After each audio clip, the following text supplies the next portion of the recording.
Sasa ikitokea kwa namna yoyote ile mwalimu ameweza kuondolewa, then wanataka kutegemea kwenye uboreshaji, kuna namna ambavyo Simba inaweza ikatetereka. Yani kama ikitokea mwalimu ameondoka na wamekuja mwalimu mwingine, next season Simba wanaweza wakaanza upya, kwa sababu mwalimu yule anaweza akaja.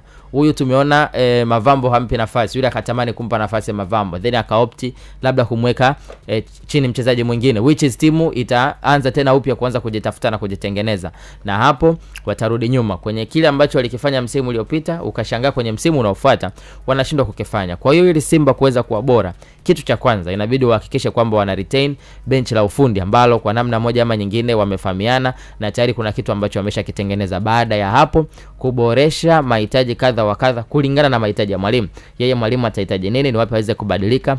It's very true kwamba Simba next season wataweza kucompete. Hata ule mfupa ambao umekuwa mgumu kwao wa kuweza kufika nusu finali ya ligi ya mabingwa barani Afrika, wanaweza wakauvunja endapo wakifanya mabadiliko madogo. Benchi la ufundi limebaki, mwalimu ameonekana ni mzuri kwenye kucheza hizi mechi za michuano mikubwa, kwa anaweza akafanya kitu na kuweza kuwafikisha sehemu. Lakini kitokea tu wameteleza kidogo, naona kabisa kwamba Simba yani kama kuna kitu cha kwanza ambacho inabidi wakiweke kwenye akili yao ni kuweza kuhakikisha kwamba Fadlu Davids anasalia.